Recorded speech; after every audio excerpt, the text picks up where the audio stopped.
ज्ञानाभ्यास के लिए कृपया अपने नेत्रों को बंद कर लीजिए।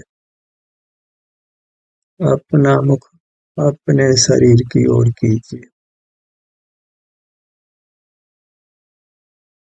हमारी रचना शरीराकार है, इसलिए अपना शरीर अपना स्वरूप है। अपने स्वरूप में लीन होने से ही हम सुख को प्राप्त करते हैं, क्योंकि हम सुख स्वभावी हैं। हमें शरीर का एहसास करना है। कर्म के विपाक से वेदना आदि विभाव परिणाम भी अपने शरीर में होते हैं। उसी परिस्थितियों में हमें अपने शरीर में बने रहना है। जैसे घोड़सवार घोड़े को प्यास लगी हो तो कुएं पर लेकर जाता है, और कुएं में से पानी आता है जब रहट चलती है। रहट की आवाज से घोड़ा बिदकता है, दूर जाता है, तो प्यास नहीं मिटा सकता है। वहाँ ये कहा जाता है कि इसी आवाज के बीच में ही पानी पीना होगा। इसी प्रकार प्यास बुझने वाली है, अन्य प्रकार से नहीं। ऐसे ही शरीर में से ही सुख आता है, पर शरीर में आते हैं तो यहाँ कर्म का विपाक भी होता है, विवाह परिणति भी होती है। उसके बीच में ही हमें अपने शरीर में रहना है, तभी हमें वहाँ उत्तम सुख मिलने वाला है। घोड़े को रहट की आवाज को गौण करना ही होगा, पानी पीने पर ध्यान देना होगा। ऐसे ही शरीर में वेदना आदि विवाह परिणतियां हैं, उनको गौण करके अपने में आने से होने वाले सुख को भोगना होगा। ऐसे ही शरीर जो कि अभी संसार अवस्था में कर्म के विपाक सहित है, उस विपाक के साथ ही हमें शरीर में आकर सुख भोगना है। और जैसे कुएं से पानी आता ही है, जब रहट चलती है तो प्यास बुझाई जा सकती है। ऐसे ही जब अपने पास आते हैं तो सुख आता ही है, उससे हमें सुख भोगना है। उन्हीं सब विवाह परिणतियों के बीच में सुख आता है। विवाह परिणतियों को गौण करना है और अपना काम करना है। अपने में आने से एक शांति उत्पन्न होती है, अच्छी अनुभूति होती है। उस अच्छी अनुभूति को लेना है, तो श्वास भी आएगी, वेदना हो तो वह भी अनुभव में आए, पर उन सब से अलग हटकर जो अपने सन्मुख होने से शांति होती है, सुख का अनुभव होता है, उस स्वास्थ्य की स्थिति भी है, उसको हमने भोगना है। तो हम सुख की प्यास को मिटा सकते हैं, सुखी हो सकते हैं, दुखों से मुक्त हो सकते हैं। दूसरा रास्ता नहीं है। जैसे कुआं पानी का स्रोत है, प्यास मिटाने का साधन है, ऐसे ही हमारा शरीर सुख का स्रोत है। इसी से सुख आता है, इसी से जुड़कर हम अपने सुख की प्यास मिटा सकते हैं। जैसे कुएं से बाहर पानी रेगिस्तान में नहीं है, ऐसे ही सारा जगत रेगिस्तान के समान है। हमारे शरीर में ही सुख है, बाहर कहीं नहीं है। पूरे ब्रह्मांड में शरीर के बाहर कहीं सुख नहीं है। सुख के लिए शरीर में ही आना है, शरीर का ही एहसास करना है, शरीर के सन्मुख रहना है। यहीं आने से सुख उत्पन्न होता है, तो हमने अपने सुख की प्यास को बुझा लेना है। सर्वजनागम का यही सार है। धोल ध्याय निजातम को मुक्ति रमातव वेग दरो। निजातम अर्थात आत्मा ने शरीराकार धारण किया है, आत्मा की शरीराकार रचना हुई है, तो अपने शरीर का ही ध्यान करना है और सब दंड पंथ को छोड़ देना है। प्यास बुझानी है तो पैर चलने से कुएं में से जो पानी आता है उस पानी को पीकर प्यास बुझाना है। ऐसे ही अपने सन्मुख होते हैं तो अपने शरीर में से सुख आता है। वहाँ चूंकि कर्म का विपाक है तो श्वास भी है, वेदना भी है, धड़कन भी है और भी कोई भाव परिणति हो सकती है। उस सब के बीच में ही हमको अपने शरीर में आने से, शरीर का एहसास करने से जो शांति आती है अपने भीतर से ही आती है, उसको भोग कर दुखों से निवृत्त होना है। सबसे बड़ी बात यह है कि शरीर में से सुख आता है, बाहर से नहीं आता है। अपने पास आते हैं तो शरीर में से सुख आता है, बाहर से नहीं आता है। जो अपने सन्मुख होते हैं तो जो सुख आता है वह निर्दोष आता है, वह इंद्रिय नहीं है, वैश्विक नहीं है, वह शारीरिक है, अपने शरीर का है, आत्मा से रचित शरीर का है। क्योंकि आत्मा ने शरीर के आकार को धारण किया है, शरीर रूप इसकी रचना हुई है। वैसी रचना उद्कल की भी हुई है, उसको भी शरीर नाम मिला है, पर हमको तो अपने शरीर को ध्यान है। लोक में अपने शरीर के नाम से मूर्त शरीर ही प्रसिद्ध है। यह पारलौकिक मार्ग है। यह शरीर से आसे अपना आभ्यंतर अमूर्त शरीर है, आत्मा का बना हुआ, आत्मा का शरीर आकार हुआ, आत्मा का शरीर है, वह सुख का बना हुआ है। उससे युक्त होते हैं तो सुख का अनुभव होता है। ये एक बेसिक सिद्धांतिक ज्ञान हो तो ध्यान करना सुगम हो जाता है, कर्मों का नाश करना सुगम हो जाता है, परमात्मा होना सुगम हो जाता है। बार बार इस बात को दोहराते हैं क्योंकि हम बहिर्मुख रहते हैं तो ही चिंतन के बल पर फिर हम अपने सन्मुख हो सकते हैं, नहीं तो बहिर्मुखता का कोई अंत ही नहीं है। बहिर्मुख रहते रहो, नया नया विषय मिलता रहेगा, उसके साथ जुड़ते रहो तो वैश्विक सुख दुख, मानसिक सुख दुख होगा। अपने आत्मा का जो स्वाभाविक सुख है, अपने शरीर का जो स्वाभाविक अतीन्द्रिय सुख है, उसके भोग से हम वंचित रहेंगे। अब आत्मिक सुख कहें कि शारीरिक सुख कहें, दोनों एकार्थक हैं, क्योंकि आत्मा ने भी इस आकार रचना बनाई है। वह पहले मूर्तिक नहीं है, सुख की बनी हुई है, सुख रूप है। आकार तो मूर्त शरीर जैसा है, इसलिए वह आत्मा का अमूर्त शरीर है, वही आत्मा का स्वरूप है जिसमें हमें लीन रहना है। आचार्य स्वयं प्रश्न करते हैं, शरीरम को अर्थम, शरीर का क्या अर्थ है? तो स्वयं उत्तर देते हैं, आत्म प्रदेशों से रचित शरीर, मतलब आत्मा से रचित शरीर, सप्त धातुओं से रचित शरीर नहीं। जब हम अपने स्वरूप का निर्धार करते हैं तो आत्मा से रचित शरीर आत्म प्रदेशों का बना हुआ, सुख स्वभाव होने से वह सुख स्वभावी है, रंग आदि से रहित है, इसलिए वह अमूर्तिक है, अरूपी है।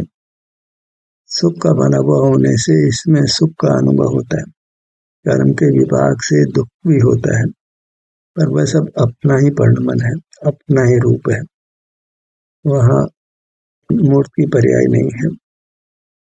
चूंकि वेदना निमित्त से होती है तो उसको जिनागम परभाव कहता है, अपने भाव को परभाव कहता है, क्योंकि पर के निमित्त से हुआ है। स्वभाव नहीं होने से विभाव को परभाव कहते हैं, वो तुम्हारा भाव ही नहीं है, तुम्हारा भाव तो शुद्ध भाव है, वह आनंद का भोग है, जीव का स्वभाव आनंद है। इस प्रकार इंद्रियादि के निमित्त से ज्ञान होता है, मूर्त के निमित्त से बल होता है। ये सब मूर्त की सहाय से होने से प्रभाव है, स्वभाव नहीं है। जो बिना किसी के सहाय के होता है वह स्वभाव कहने में आता है, और वह सुख है, वह वैश्विक नहीं है, मानसिक नहीं है, वह आत्मिक सुख है, या दूसरे शब्दों में शारीरिक सुख है। आत्मिक सुख और शारीरिक सुख दो नहीं है, एक ही सुख के दो नाम हैं। अर्थ एक ही है। हम शरीर का एहसास करें कि आत्मा का एहसास करें, दोनों एक अर्थ है। पुद्गल से रचित शरीर की चर्चा नहीं है, पर की चर्चा वार्ता नहीं है। हमारे चित्त में पुद्गल का शरीर ही गहराई से बसा हुआ है, कि आंख से हम उसी को देखते हैं, पर चर्म चक्षुओं को बंद करके देखें तो फिर अपने अंतर चक्षु से, संवेदन चक्षु से हमको हमारा आत्मा का बना हुआ शरीर अनुभव में आता है, और वह अनुभव मोक्ष का मार्ग करने में आता है। इसी बात को हम बार बार दोहराने वाले हैं, क्योंकि जब तक वृत्ति बहिर्मुख होगी तो इसी विधि से वह अंतर्मुख होगी, इसी विधि से वह स्वानुभव रूप होगी। जब तक बच्चा कोई बुरी आदत को नहीं छोड़ता है, तब तक उसको उपदेश दिया ही जाता है। शराब पीता है तो बार बार शराब नहीं पीने के लिए कहा जाता है। ऐसे ही हम अपने शरीर का अनुभव नहीं करते हैं तो बार बार शरीर का अनुभव करने के लिए कहा जाता है। शरीर का अनुभव ही करते रहें तो फिर उपदेश देने की, सुनने की कोई आवश्यकता नहीं होती है। पर चूंकि हम उपदेश पर चलते नहीं हैं, तो जब तक उपदेश पर पूरी तरह चलेंगे नहीं तो अंतर से भी उपदेश मिलेगा और बाहर से भी उपदेश मिलेगा। उपदेश का कार्य तभी है जब हम उपदेश पर नहीं चलते हैं, तो उपदेश का विकल्प करके हम अपने पर चलने लगते हैं, मार्ग पर चलने लगते हैं, अपने शरीर का एहसास करने लगते हैं। शरीर का एहसास करने के लिए तो स्वयं का पुरुषार्थ ही काम करता है। तो पुरुषार्थ शिथिल हो तो हम किसी का आश्रय करते हैं। कोई ध्यान का निर्देश देता हो तो उस निर्देश को सुनते हुए हम अपने शरीर का एहसास करते हैं। काम तो एक ही है कि अपने शरीर का एहसास करना है। और ये भी बात ख्याल में रखनी है कि जब अपना शरीर कहा तो आत्मा का बना हुआ शरीर, आत्म प्रदेशों का बना हुआ शरीर। तो वास्तविक बात है कि आत्मा से रचित शरीर, आत्मा ने शरीराकार को धारण किया है, क्योंकि वह उद्गल के संबंध से संकोच विस्तार करता है। उद्गल जैसा आकार धारण करता है, उसका शरीराकार धारण करता है, तो जीव भी शरीराकार धारण करता है। तो वह आत्मा का बना हुआ शरीर है, उद्गल का बना हुआ अन्य है, दोनों एक क्षेत्र में ही है। चरम चक्षुओं से पुद्गल से रचा हुआ शरीर दिखाई देता है, और चरम चक्षुओं को बंद करके अंतर्दृष्टि करते हैं तो अपने आत्मा का बना हुआ अमूर्त शरीर जो सुख स्वभावी है वह अनुभव में आता है। बाहर का शरीर में पुद्गल शरीर दिखाई देता है, अंदर का शरीर दिखाई नहीं देता, अनुभव में आता है कि ये मैं हूँ, ये मेरे अंग उपांग हैं। अंग उपांग हमारे अनुभव में आते हैं। अंग उपांगों में जो भी परिणति है, वृत्ति है, सो भी सुख स्वभाव का परिणमन है। जैसा भी है, कर्म के संबंध से या कर्म के संबंध से मिट जाने से वह हमको स्वतः अनुभव में आता है। जब हमारी दृष्टि बाहर नहीं होती, इंद्रिय ज्ञान में हम नहीं होते, तो हम अपने में होते हैं। अपने में अर्थात आत्मा से रचित शरीर में, तो उस शरीर में होते हैं तो वह शरीर सुख का बना है, तो हमें सुख का अनुभव होने लगता है। तो मोक्ष मार्ग माने सुखी होने का मार्ग, मोक्ष अर्थात पूर्ण सुख पा लेना।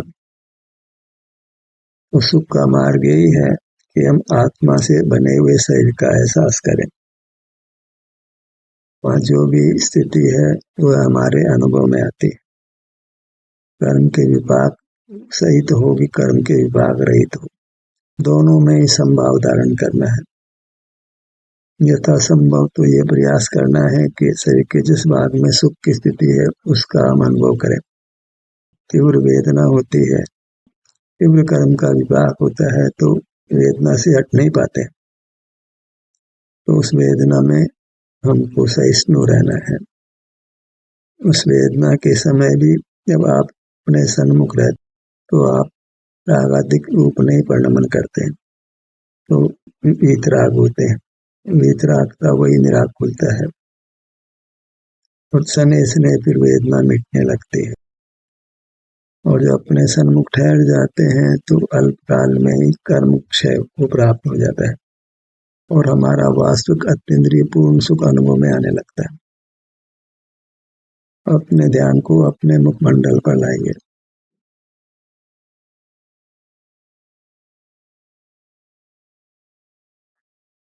यही आत्मा को ध्यान है। मुखमंडल पर आते हैं तो अपने मुखमंडल के स्वास्थ्य की स्थिति का अनुभव होता है। यह अनुभव ही मोक्ष का मार्ग है। तो वहाँ इंद्रिय जय होती है, वीतराग होते हैं। वीतराग होना ही मोक्ष का मार्ग है। और वहाँ वैश्विक सुख दुख का अनुभव नहीं होता है, शारीरिक सुख दुख का ही अनुभव होता है। वही आत्मिक सुख दुख है, अपना अनुभव है, अपने सुख दुख का भोग है। जीव अपने स्वभाव से वेदना पैदा नहीं कर सकता। वह पुद्गल के निमित्तता होना आवश्यक है। जो कार्य पुद्गल के निमित्त से होता हो उसके स्वामी बनना योग्य नहीं है, क्योंकि पुद्गल के निमित्त के अभाव में वह परिणाम नहीं होता है। जो परमात्मा हो गए, सिद्ध परमात्मा है, उनको जगत का कोई पदार्थ दुख उत्पन्न नहीं कर सकता है, क्योंकि उन्होंने कर्म का क्षय किया है। तो वहाँ विभाव परिणति नहीं हो सकती। विभाव परिणति कर्म के उदय से ही होती है, और कर्म का उदय तभी होता है जब हमने पूर्व में बद्ध कर्म को नष्ट नहीं किया है, अपने सन्मुख नहीं हुए। पर सन्मुख रहेंगे तो कर्म बना ही रहेगा, कर्म बना रहेगा तो दुख बना ही रहेगा। तो हमें जगत से विमुक्त होना ही होगा, तभी दुखों से निवृत्त हो सकते हैं, और अपने में आना ही होगा। अपने में जैसी भी परिणति हो, वेदना या आराम की, तो वहाँ उसको शांति से भोग लेना है, क्योंकि अन्य कोई मार्ग नहीं है। पर लक्ष्य में तो कोई मार्ग बनने वाला ही नहीं। नूतन आश्रय बंद होता ही रहेगा और संसार बना ही रहेगा।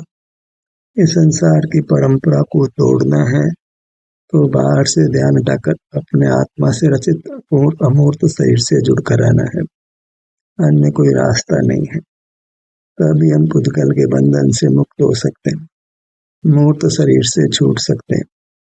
वही परमात्मा होना है। अपने ध्यान को अपने ललाट भाग पर लाइए। क्योंकि यह काम जीव स्वयं कर सकता है, तो हम सत्र के दौरान क्यों करना, कैसे करना, इसी का जुआपोग करते हैं, क्योंकि इसके बाद अनुभव करने का काम जीव स्वयं अकेले कर सकता है। वहाँ पर किसी के साथ की जरूरत भी नहीं होती। गुरु मध्य पर आइए।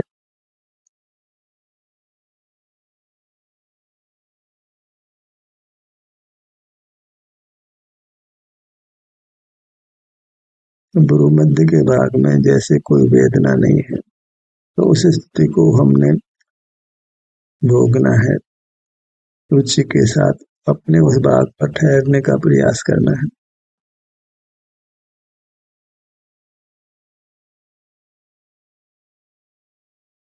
ध्यान से कर्मों का नाश होता है।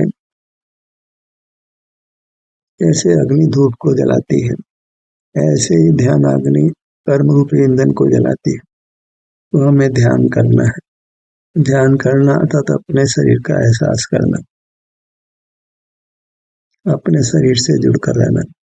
शरीर दूर नहीं है, वह तो आप ही है, अपना ही रूप है। तो हम जब चाहें तब बिना कोई समय लगे तत्काल ही हम अपने शरीर का एहसास कर सकते, अपने को कर्मों के बंधन से इस प्रकार मुक्त कर सकते हैं। रागादित आकुलता से मुक्त हो सकते हैं। अपने में आकर वेदना आदि व परिणतियों से भी मुक्त हो सकते हैं। दोनों नेत्रों के भाग पर आइए।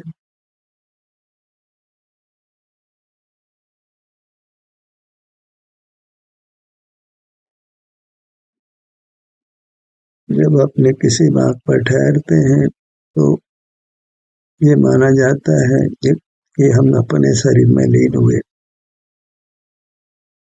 अपने स्वरूप में मग्न हुए। जितना भी भाग हमको अनुभव में आता है या जितना ही भाग को अनुभव में लेते हैं वह सब मोक्ष मार्ग है, मोक्ष मार्ग का स्वरूप है। बायां नेत्र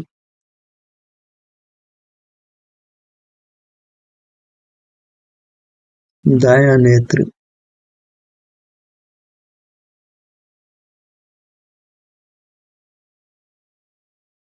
चूंकि ध्यान से कर्मों का नाश होता है, अन्य प्रकार से नहीं होता है, तो बड़े मनोयोग से हमने ध्यान के स्वरूप को समझना है और ध्यान करना है, क्योंकि कर्मनाश के बिना दुखों का नाश नहीं होता है, सुख की प्राप्ति नहीं होती। बायां कान कान का निचला भाग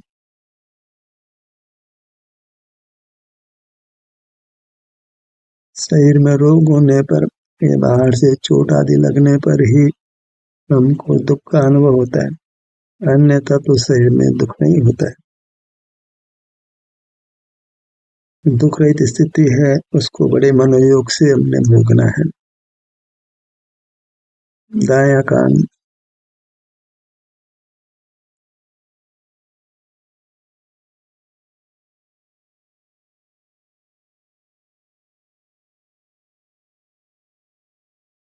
कान का निचला भाग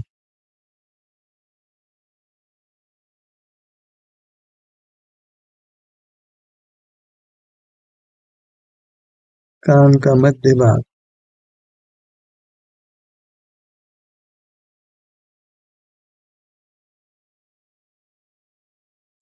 बायां कान कान का निचला भाग कान का मध्य भाग नासिका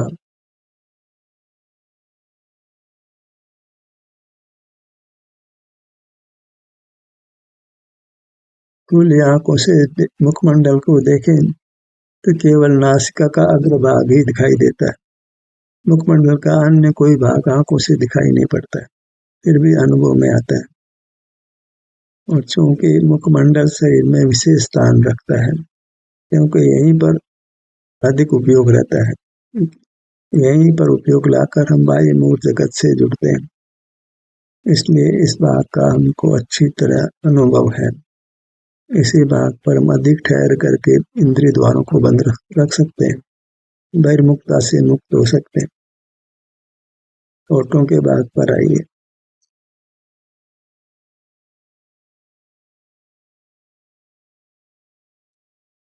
जीवा स्पर्श इंद्रिय का विस्तार अपने संपूर्ण शरीर में है, सिर से पैरों तक है। उस संपूर्ण विस्तार को थोड़ा थोड़ा ग्रहण करते हुए अंतर में विचरण करना है, पांव की पगतली तक पहुंचना है। हर भाग में जो भी सुख की स्थिति है, वेदना रहित स्थिति है, उसको प्रधानता से भोगना है। वेदना है तो उसको मुख्य नहीं करना है, उसने तो फल देकर चले ही जाना है। सुख की स्थिति में अनंत काल बने रहना है। इस प्रकार अपने शरीर का हमें एहसास करते हुए रहना है, अपने आत्मा से बने हुए शरीर पर। ध्यान का सत्र यहीं समाप्त होता है। आपकी सहभागिता के लिए धन्यवाद।